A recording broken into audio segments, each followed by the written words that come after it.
मोहतरम नाज़रीन, आज पुलसरात का बयान लेकर हम हाजिर हैं। तो आइए वीडियो शुरू करते हैं।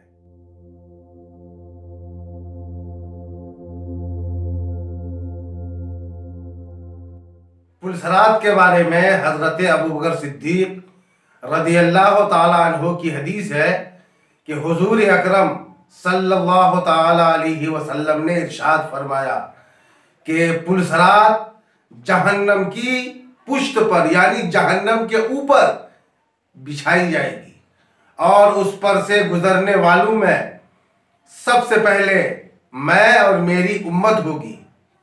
उस पर से गुजरते वक्त रसूल पाक सल्लल्लाहु ताला अलैहि वसल्लम की दुआ यह है, अल्लाहुम्मा सल्लिम सल्लिम। और दूसरी हदीस में आया है कि तुम्हारा नबी पुलसरात पर खड़ा होकर रब्ब सल्लिम कह रहा होगा और हुजूर अकरम सल्लल्लाहु ताला अलैहि वसल्लम की ये दुआ उम्मत की सलामती के लिए होगी। और पुलसरात की मसाफत यानी दूरी लंबाई 15,000 साल के रास्ते के बराबर है। 5,000 साल चढ़ाई में और 5,000 साल उतार में और 5,000 साल बराबर और हमवार में। एक हदीस पाक में है कि पुलसरात बाज लोगों के लिए तलवार से ज्यादा तेज और बाल से ज्यादा बारीक होगी और बाजू के लिए हमवार होगी और कुशादा मैदान के मानंद होगी। यह फर्क क्यों होगा?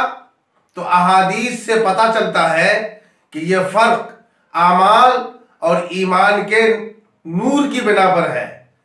और हजरत अबू हुरैरा रदियल्लाहु ताला अन्हु की रिवायत है कि जो बहुत ज्यादा सदका देगा वो पुलसरात से आसानी से गुजर जाएगा।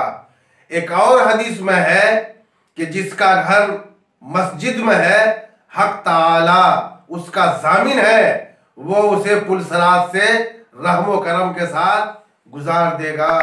अल्लाह तबारक व ताला हम तमाम मोमिनीन को आसानी के साथ पुलसरात से गुजार दे।